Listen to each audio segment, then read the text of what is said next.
네, 이렇게 내신 특징까지 얘기를 전부 잘 해줬는데요. 이번에는 비교과 프로그램에 대해서 한번 얘기를 해볼 거예요.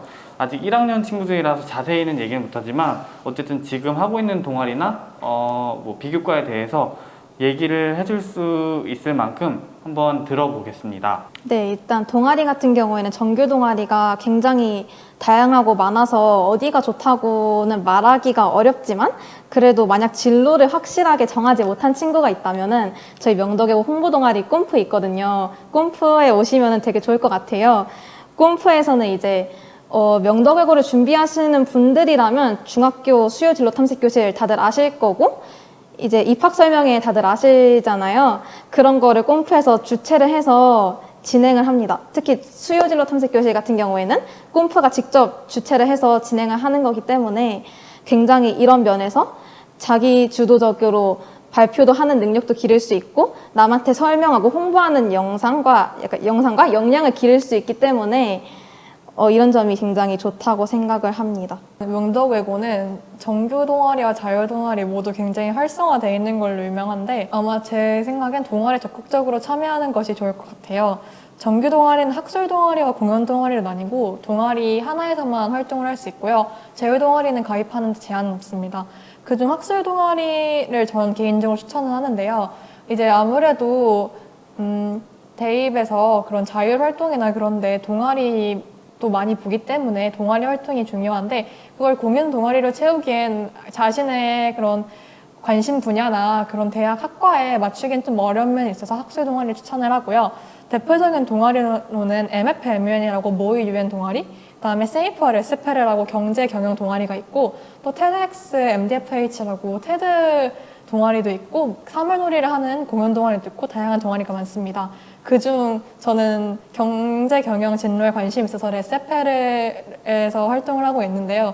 약간 동아리 홍보를 하자면 이제 내년 신입생으로 들어오실 분들도 아마 볼 거니까 저희 레세페르는 명덕외고에서 가장 오래된 경제 경영 동아리이고 매년 학술제에서 수상을 해왔기 때문에 내가 경제 경영 진로에 관심이 있고 정말 알찬 동아리 활동을 하고 싶다 하면 레세페르에 들어오시는 걸 추천드립니다. 꿈프랑 레스페르에서 혹시 활동한 내용은 뭐가 있을까요? 저희 꿈프 같은 경우에는 입학 설명회는 이제 비대면으로 진행을 했기 때문에 짱이랑 부짱 선배분들만 출연을 했고 중학교 진로 탐색 교실 같은 경우에는 모든 꿈프 부원들이 나와서 설명을 했는데요. 이게 유튜브 영상에도 있을 거예요. 저 같은 경우에는 중국어과, 영어과, 일본어과 있는 유튜브 링크에 출연을 했었는데 이게 어떤 거냐면 과에 대해서 조금 자세하게 소개를 하고요. 기숙사에 대해서도 소개를 하고 학교 생활 전반적인 측면이나 자기소개서나 면접에 관련해서도 소개를 하는 일종의 행사라고 보시면 됩니다. 일단 저희 레세페르는 이번 학술연구경진대회에 참여를 해서 포럼 부분에서 수상을 했는데요. 저희는 알고리즘 기법을 이용한 2021 마케팅 트렌드라는 주제로 이제 포럼을 진행을 했고 이 포럼을 통해서 학생들에게 2021 마케팅에서 트렌드는 어떤 것이 있고 알고리즘을 활용해서 어떻게 마케팅을 할 수 있는지에 대해서 포럼을 진행했습니다. 또 동아리 내에서는 경제 경영 브리핑이랑 NI를 진행하면서 내 관심 분야에 대해서 동아리 부원들에게 이 분야에는 어떤 그런 현황이 있고 이 분야는 어떤 것인지 소개를 하였고 저희는 고교연합 경제토론에도 참여를 하는데 고교연합 경제토론도 이제 레세페르 부원이라면 참여를 할 수 있습니다. 이게 포럼해서 나오는 건데 거의 모든 동아리는 포럼을 하고 다른 학교와 연계를 해서 같이 포럼을 하는 경우도 있거든요. 저희 꿈프 같은 경우에도 이번에 하나고등학교랑 효율적인 학교 홍보 방법에 대해서 포럼을 진행을 할 예정이에요. 그래서 이런 점에서 모든 동아리들이 포럼이나 학술 발표회나 보고서 같은 논문 같은 것들을 열심히 하고 있기 때문에 어느 동아리를 들어가든지 간에 효과를 낼 수 있습니다. 그리고 2021년 트렌드라고 하면 뭐 롤코 라이프나 뭐 아마 요즘 세대를 MZ 세대라고 하는데 요즘 세대들은 이제 좀 더 약간 인터넷과 관련된 그런 활동들을 많이 하기 때문에 뭐 그런 리셀링이 요즘 또 떠오르고 있잖아요. 그래서 뭐 당근마켓이나 그런 것도 트렌드라고 볼 수 있고, 롤코라이프는 또 각자 이제 관심사에 따라서 어떤 사람은 이 분야에 관심이 많고 또 어떤 사람은 저런 분야에 관심이 많기 때문에 그런 자기 관심사에 따라서 그런 취미 활동을 맞춰가는 약간 그런 트렌드도 있는 것 같아요. 롤코 라이프는 롤코가 뭐예요? 명확한 뜻은 없고 그냥 요즘 사람들이 어떻게 살아가는지 약간 그런 걸 단어로 나타낸 건데, 롤코 라이프는 사람들이 워낙에 약간 그런 관심사도 약간 많이 바뀌다 보니까 약간 그런 걸 뜻하는 것 같아요. 동아리 활동 같은 경우는 보통 1학년 때만 하나요? 1, 2학년 때 하고 네. 3학년 때는 좀 학교에서 공부를 집중하게 해서 3학년들은 참여를 안 하고 있습니다. 강제로 못 하는 거예요? 아니면 해도 되는 건데 못 하는 건가? 못하는 거예요. 자율 동아리를 많이 들어가는 거는 솔직히 학업에 있어서는 그렇게 도움을 많이 받는다고는 말씀을 못 드릴 것 같아요. 그래도 저는 자율 동아리를 하나 하고 있는데, 그럼에도 제가 자율 동아리를 하나 정도 하는 거 추천드리는 이유는, 일단 정규 동아리에서는 아무래도 인원도 많고 2학년 선배들을 주도하에 하기 때문에 활동을 할 수 있는 기회가 제한되어 있지만, 자율 동아리는 내가 만들 수도 있고 또 적극적으로 참여할 수 있기 때문에 하나를 드는 것을 추천을 하고요. 그리고 자율 동아리를 하면서 아마 주로 논문을 쓰거나 그런 보고서를 쓰게 될 텐데, 그런 논문을 쓰는 방법이나 이런 걸 익혀두는 게 좋을 것 같기 때문에 전 하나 정도 되는 걸 추천을 합니다. 동아리에 대해서 이제 얘기를 해줬어요. 근데 보통 이제 다음에는 대입을 얘기하는데, 이 친구들은 이제 재학생이기 때문에 명동 외고에 들어갔던 고입 방법에 대해서 한번 얘기를 해준다고 하네요. 네, 들어볼게요. 일단 자기소개서 같은 경우에는 학교 생활의 기반이에요. 3년간 학교 생활을 열심히 해서 최대한 많은 활동을 접해보는 게 중요한데, 이제 외고다 보니까 영어 관련된 활동을 하나쯤은 접해보는 게 좋다고 생각합니다. 저 같은 경우에도 중학교 때 영어 토론 스피치 동아리를 직접 만들어서 활동을 했고요. 이거를 자소서에 적었고 실제로 면접에서도 출제가 되었습니다. 네, 따라서 이렇게 학교 활동을 하시는 것도 굉장히 중요하고요. 자기소개서를 작성할 때는 식상한 소재를 적는 것은 지양해야 합니다. 왜냐하면 많은 학생들이 지원을 하기 때문에 거기서 조금 독특해 보이려면은 자신만의 스토리를 재미있게 풀어서 쓰는 게 선생님들한테도 임팩트 있는 영향을 줄 수 있기 때문에 이렇게 식상한 소재는 쓰지 않는 것을 추천드립니다. 아마 이 무렵이면 특목고나 자사고를 생각하는 학생들이 자기소개서 쓰는 걸 시작할 시점인 것 같은데, 저는 1학기 기말고사가 끝나고 자기소개서 준비를 시작을 하였고, 그 이후로 정말 많은 첨사를 거쳤어요. 학교 선생님에게도 첨사를 받았고, 저 혼자 퇴고를 했고 부모님께도 보여드리면서 자기소개서의 핵심은 첨삭이라고 생각을 하고요. 저는 자기소개서에 쓸 내용을 만들기 위해서 영어 토론 동아리, 국제교류, 학생회 등 굉장히 많은 활동을 하였는데, 그런 활동을 해도 쓰면서 느꼈던 점은 내가 이렇게 많은 활동을 했는데 정작 쓸 내용은 정말 없구나라는 생각이 들었어요. 그래서 중학교 3학년이면 정말 사소한 내용까지도 메모를 하면서 이런 걸 적어보면 어떨까 하는 생각을 해보는 게 좋을 것 같고, 그 중학교 1, 2학년 학생들도 만약에 내가 가고 싶다면 평소에 했던 활동들을 조금씩 메모를 하면서 약간 사소한 내용이라도 내가 느낀 점 같은 걸 적어두면 이 자기소개서 작성에 도움이 될 것 같아요. 민혜 학생 같은 경우는 이제 아까 얘기했을 때 좀 식상한 소재는 지양을 해야 된다고 했는데, 혹시 네. 본인이 면접이나 자소서 했을 때 어떻게 조금 독특하게 했을까요? 저는 인성 영역에서 말씀을 드리자면, 저는 이제 중학교 때 선도부로 활동을 했어요. 선도부로 하면 이제 학교에서 학생들한테 학교 규칙을 제대로 지키기 위해서 선도를 하는 것인데, 보통 학생들이 교복 입는 거를 별로 안 좋아하잖아요. 그래서 저희 선도부에서는 이벤트를 열어서 학생들한테 교복을 제대로 입자라고 알려주는 듯한 이벤트를 열어서 그거를 하나의 스토리로 인성 영역에 작성을 했습니다. 어떻게 인성 영역이랑 좀 접목을 시켰을까요? 선도부 활동을 하면서 이벤트를 했는데, 이제 햄버거 세트를 나눠주는 그런 이벤트를 하면서 학생들한테 조금 더 교복에 대한 기본적인 학교 룰을 지킬 수 있게끔 선도를 하는 역할을 했는데, 이렇게 학생들한테 선도를 리드하는 역할을 인성 영역에서 조금 접목을 시켜서 작성을 했던 것 같습니다. 이렇게 근데 작성을 해도 면접 때는 이제 조금 반박하는 형식의 질문들이 많이 나와요. 그래서 저 같은 경우 면접에서 받았던 질문이, 이렇게 햄버거 세트를 반한테 나눠주는 것은 너무 단기적인 효과를 불러일으키는 이벤트가 아닌가? 이거 말고 조금 장기적으로 효과적인 이벤트를 낼 수 있는 다른 방안을 말해봐라라고 질문이 나왔습니다. 뭐라고 답을 했나요? 저 같은 경우에는 학생들한테 과제를 주는데 그 과제가 학교 규칙에 대한 PPT를 만들어서 발표를 하는 과제를 주면은 학생들이 직접 PPT를 만들면서 학교 규칙을 더욱더 잘 알게 되고 지켜야 한다는 의식을 가르쳐 주지 않을까라고 싶어서 이렇게 해야 한다고 면접에서 설명을 했습니다. 그러면은 이제 자소서도 자소서인데 그럼 면접 얘기를 해줬잖아요. 면접에 대해서도 좀 얘기를 해주세요. 부모님들이 가장 궁금해하고 또 고민을 하시는 게 특목고 입시 학원을 가야 할까, 가야 면접을 아이가 잘 볼까라는 고민을 하실 것 같은데 저는 개인적으로 다니지 않아도 충분히 합격할 수 있고 다녀도 나쁠 것은 없다라는 생각을 해요. 저는 면접 대비반을 그냥 불안감 상쇄, 연습해보는 약간 그런 식으로 다녔던 것 같아요. 저희 학교는 모의 면접을 선생님께서 주최를 하셨고 이제 부모님과 예상 질문을 생각하고 답변하는 연습을 하면서 이 부분에서 면접 대비를 하는 게 효과적이었다고 생각을 하는데 특목고 입시 대비 학원에서 자기소개서도 뭐 쓰는 걸 뭐 써주기도 하고 선생님은 계속 가이드를 하시고 면접 대비도 수시로 이렇게 하지만 면접 대비 학원을 다니는 것보다는 혼자 어떤 질문이 나올까 생각을 해보고 또 내 주변 지인들과 선생님들께 자소서를 보여드리면서 어떤 질문이 나올까요 하면서 모의 면접을 해보는 것이 가장 효과적이지 않을까라는 생각을 합니다. 일단 면접에서는 자신감이 가장 중요하고요. 일단 큰 목소리로 분명하게 대답을 하는 연습을 해야 한다고 생각합니다. 또 비언어적 표현도 신경 써서 봐야 할 부분이고 제가 좀 강조해드리고 싶은 건 이게 사소한 부분이지만 좀 중요한데 종결 표현을 쓰는 거예요. 종결 표현을 주의해서 쓰는 건데 이게 면접 같은 경우에는 자신의 경험했던 것들을 토대로 말을 하는 거잖아요.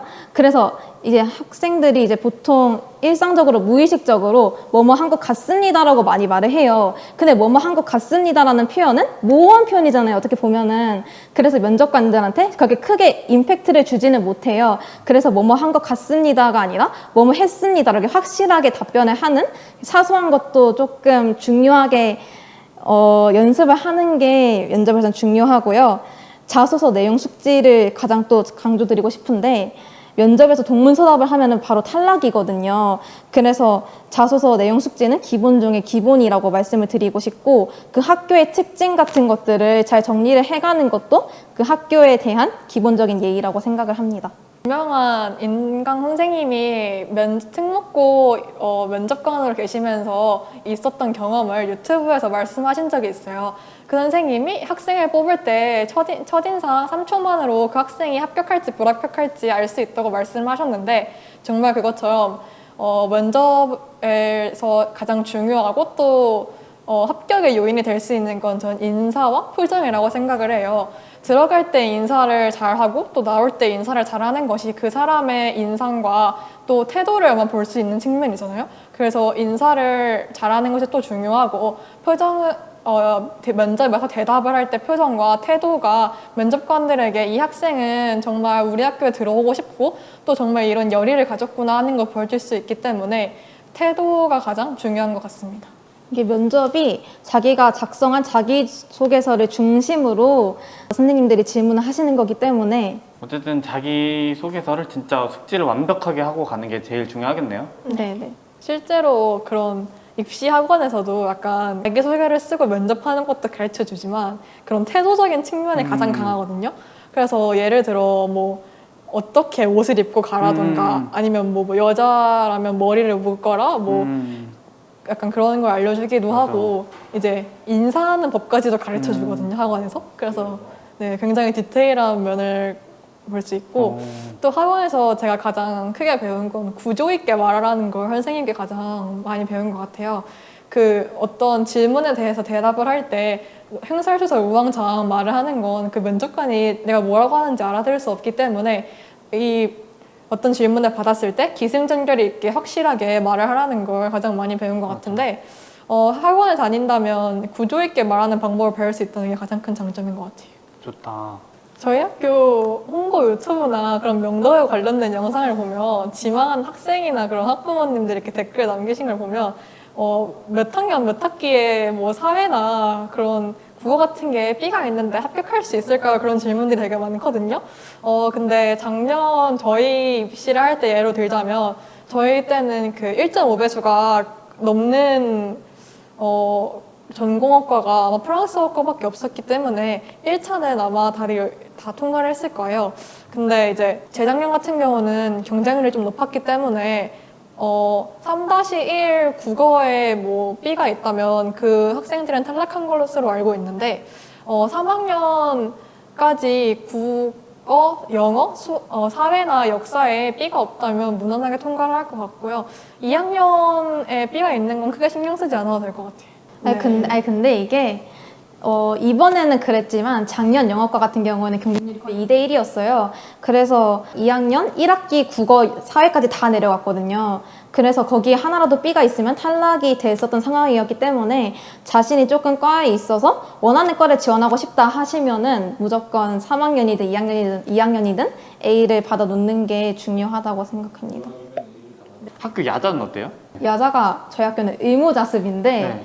의무자습은 무조건 모든 학생들이 참여를 해야 하는 자습이에요.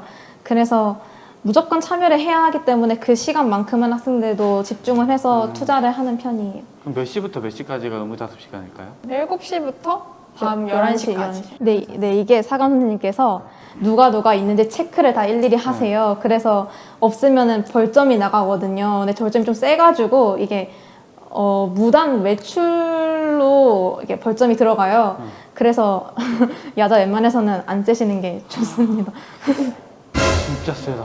네. 그리고 일단 그 자습실에 앉아 있어서 선생님이 돌아다니면서 뭐 전자기기를 보고 있지 않은지 뭐 그런 걸 다 보고 계시기 때문에 또 전자기기를 사용하고 면학 시간에 전자기기를 사용하면 벌점이기 때문에 학생들 또한 주의를 하고 또 일단 의무 자습 시간에는 다들 열심히 공부를 하는 편이에요. 아, 그러면은 이제 비기숙생들은 11시 넘으면 집에 어떻게 와요? 그 비기숙사생들은 네. 학교가 끝나고 바로 집에 갈 수 있어요. 네. 그래서 그런 친구들 같은 경우에는 집에서 공부를 하든지 스터디 카페나 독서실에 가서 공부를 하든지 자신이 약간 스케줄을 직접 짜서 그런 식으로 야외에서 공부를 하는 편이에요. 그럼 의무자습은 기숙사생들에게만 주어진 네, 맞아요. 강제구나. 네. 강제. 네, 비기숙사생들은 약간 조금 그래서 의지가 필요해요. 비기숙사생들은. 어쨌든 이렇게 정리를 하자면은 자기가 공부 의지가 조금 떨어진다 싶으면은 기숙사에서 공부를 하는 걸 추천을 하군요. 네. 네. 저희 때부터 그 수상 기록이 대학 입시에 안 들어가기 때문에 저희 학년부터는 대회가 굉장히 많이 축소가 되었어요.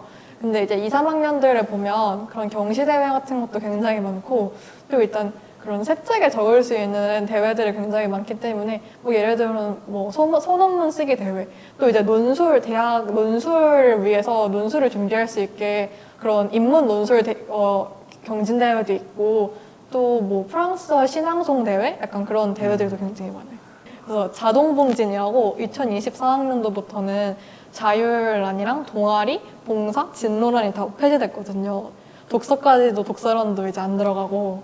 근데 본인들은 대회 축소된 게 어떻게 보면은 좋은 거예요? 아니면 나쁜 거예요? 재학생 입장에서는?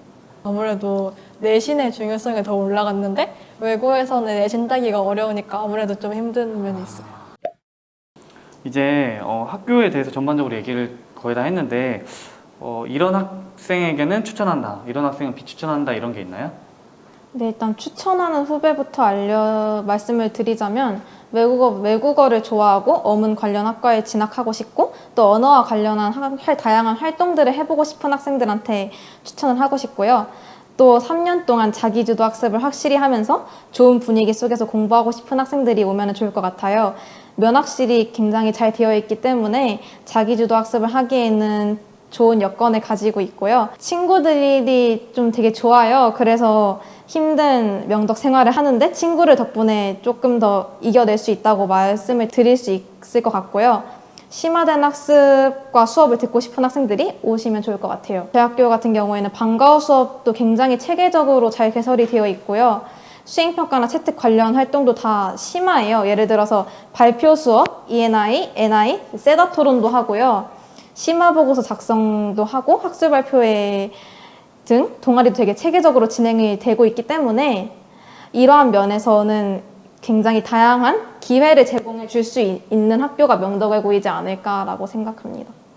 명덕외고 학생들은 자기 분야에 정말 관심이 있거나 내가 이 진로로 나가고 싶다 하는 그런 목표의식이 있는 학생들이 많기 때문에 이 친구들 사이에서 내가 동기부여를 받고 자극을 받고 싶다면 명덕외고에 오는 걸 추천해 드리고요. 내가 외국어에 관심이 많고 어문 계열 학과에 진학하고 싶다 하면 정말 강력하게 추천을 합니다. 또 약간 친구들이 모두 어떤 활동을 하자고 하면 적극적으로 참여를 하기 때문에 내가 어떤 주제에 대해서 심화적으로 탐구를 하고 싶다면 명덕외고에 와서 자율동아리를 만들거나 그 분야 동아리에 들어가서 논문을 쓴다던가 심화적인 연구를 할 수 있는 게 가장 큰 장점인 것 같습니다. 수행평가 등 다양한 활동을 정말 놓치지 않고 잘 챙길 수 있는 학생이 오는 걸 추천을 하는데요. 이런 활동들을 꼼꼼하게 챙기지 못하거나 이런 활동을 챙기는 것에 피곤함을 느낀다면 학교 생활하는데 조금 어려움이 있을 것 같아요. 이런 학생은 좀 비추천한다. 일단 언어에 흥미가 없거나 이과인 학생들은 당연히 외고에 오는 것이 불리하다고 말씀을 드릴 수 있고 실패가 두려운 학생이나 멘탈이 약한 학생들은 조금 고민을 해보시는 것도 좋을 것 같아요. 왜냐하면 명덕외고에 오면은 굉장히 큰 시행착오를 겪을 일들이 많아요. 다양한 심화된 수행평가나 활동들이 많기 때문에 저 또한 시행착오를 겪었었는데 이렇게 시행착오를 극복하지 못하는 약한 멘탈을 가지고 있다면 명덕 생활을 버텨낼 수가 없어요. 그래서 이제 또 시험 점수 같은 경우에도 난생 처음 받는 점수들을 받을 수도 있는데 이런 거에 너무 연연하지 않고 극복을 해서 이겨내는 게 굉장히 중요하고 이런 것들을 잘 못하는 학생들은 명덕외고에 와서도 힘이 들 거라고 말을 하고 싶어요. 그리고 저는 꼭 하고 싶은 건데 외고 자부심 때문에 지원하려는 학생들이 있거든요. 근데 이거는 진짜 이 학교 들어와서 굉장히 후회를 많이 할 거예요. 이제 저희 학교에 처음에 들어왔을 때 힘들어서 우는 친구들이 많았거든요.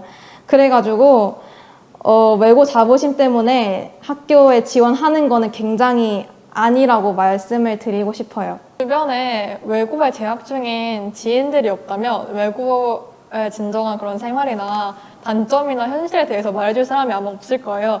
그래서 외국의 장점이나 그런 좋은 점만을 듣고 이제 외국에 지원하는 학생들이 많을 텐데 일단 외국에 진학하게 되면 정말 나보다 뛰어난 학생들을 많이 만날 수 있고 또 내 자존감이 떨어질 수 있는데 이때 이런 자존감이 떨어지는 문제에서 멘탈이 약하거나 주위에 영향을 많이 받는 학생들은 오는 걸 한번 고려해보는 게 좋을 것 같고 이제 친구 관계에 좀 민감한 학생들은 오는 것을 추천드리지 않는 게 기숙사 생활을 한다면 24시간 친구들과 함께 있기 때문에 이제 뭐 친구 관계에 예민하거나 또 이렇게 무리지어 다니는 게 좀 불편하거나 그런 학생들은 오면 학교 생활 좀 힘들 수 있어요. 아무래도 학교 특성상 이렇게 친구들끼리 그룹 지어서 다니거나 이제 특정 친구들끼리 친한 경우가 많기 때문에 이런 친구 관계에 크게 예민하다던가 또 이제 생활 습관 같은 게 룸메이트와 잘 맞지 않는다면 학교 생활을 굉장히 힘들기 때문에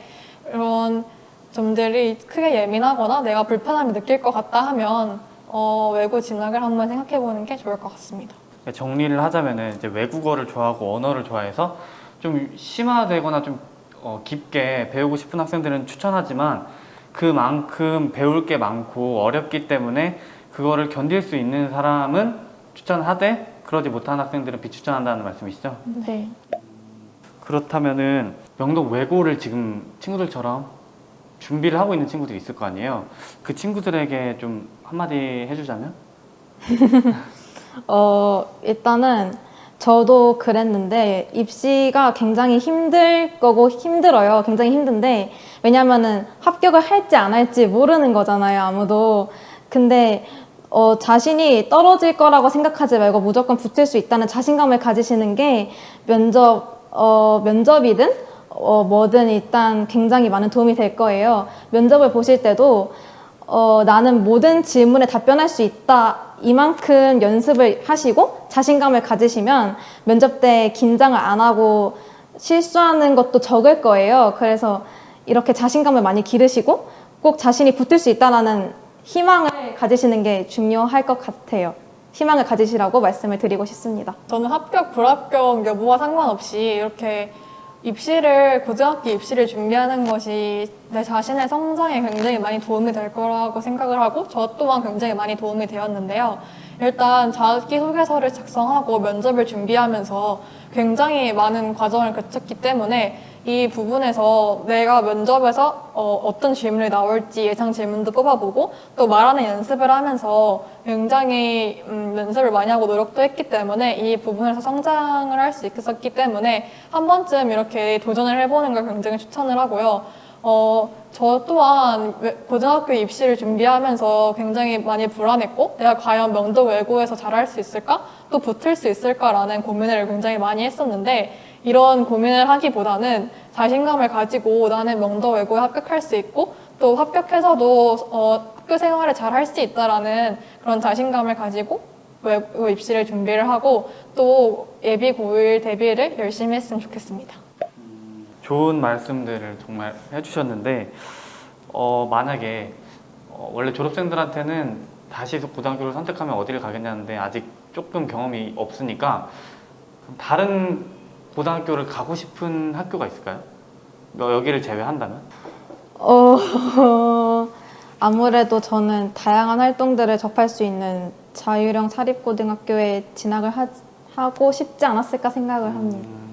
저는 아무래도 외고가 이제 문과가 거의 99% 이상이기 때문에 제가 다시 한번 고등학교를 간다면 이과를 선택을 해서 그런 자유형 사립고에 가거나 이제 이과에 맞는 학교를 가보는 것도 좋지 않을까 생각을 합니다. 아무래도 이제 문과생으로서 현실을 생각을 하면 문과로서의 그런 취업도 제한이 있고 또 문과 공부를 하다 보니까 이과 공부도 궁금할 때가 많은데 이과도 한번 생각을 해보는 것 같아요.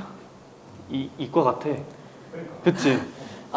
저도 여담이지만 실제로 중학교 때 고등학교 입시를 준비를 할 때 수학 선생님이랑 저희 담임 선생님도 전부 너는 이과 같고 이과로 가보는 게 어떻냐라는 그런 제안을 굉장히 많이 받았어요. 특히 중학교 2학년 때는 선생님이 그냥 대놓고 아니 너는 외고는 아니다. 차라리 갈 거면 이과로 전서고를 가라라는 말씀 들었는데 저는 문과라고 생각을 해서 외고를 진학을 했거든요. 네. 근데요? 네, 외고를 진학할 때까지도 선생님들은 이과를 권유하셨고 그래서 만약에 내가 문과인지 이과인지 잘 모르겠다 그런 고민을 갈래에 서 있는 학생이라면 정말 신중하게 잘 고민을 하고 선택을 하는 게 좋을 것 같아요. 만약에 다시 선택을 할 수 있으면 이과로 갈 수 있는 학교를 가실 건가요? 둘 다 가능성을 열어놓을 수 있는 학교에 진학을 할 것 같아요. 너무 이과 스타일인 것 같은 거 옆에서 보는데 이과 가면 약간 탑목을 것 같고 명덕 외고에 대해서 정말 잘 얘기를 해줬는데 오늘 나왔던 소감이랑 그 다음 앞으로에 대해서 진로에 대해서 간략하게 얘기해 주세요. 네, 일단은 명덕 외고 지망을 희망하는 후배님들한테 이렇게 유익한 정보를 제가 알려줄 수 있었기 때문에 굉장히 유익했고 뿌듯했던 시간이었습니다. 근데 저 같은 경우는 아직 진로를 뚜렷하게 확정 짓지는 못했지만 원하는 과는 영어영문학과 아니면 경영학과에 진학을 하고 싶습니다. 저 또한 명도외고 진학을 희망하는 후배들에게 이런 정보를 알려줄 수 있어서 유익한 시간이었고 저 또한 중학교 3학년 고등학교 입시를 준비할 때 물어보고 싶은 것도 많고 궁금했던 것도 많았는데 딱히 물어볼 사람이 없어서 답답했던 적이 많은데 이 영상을 보는 명도외고 지망생들에게 유익한 정보가 되었으면 좋겠고요. 저는 상경계열로 진학을 희망하고 있어서 경제학과나 경영학과에 진학을 하고 싶고 또 그 경제 경영학과에 진학하기 위해서 열심히 공부를 해야겠다는 그런 목표 의식을 가지고 있기 때문에 중학교 3학년 학생들이 명도외고에 진학하기 위해서 열심히 노력하시는 것처럼 저 또한 대학 입시를 위해서 열심히 노력할 예정입니다. 두 분 이렇게 귀한 시간 내주셔서 정말 감사드리고요. 두 분이 말씀하신 꿈 전부 이루시길 저희도 응원하겠습니다. 이렇게 오늘 이 시간 마무리하도록 하겠고요. 다음에 뵙도록 하겠습니다. 세바. 내가 세바 하면 같이 손 흔들어 주세요. 세봐요? 네, 아, 새롭빈인데.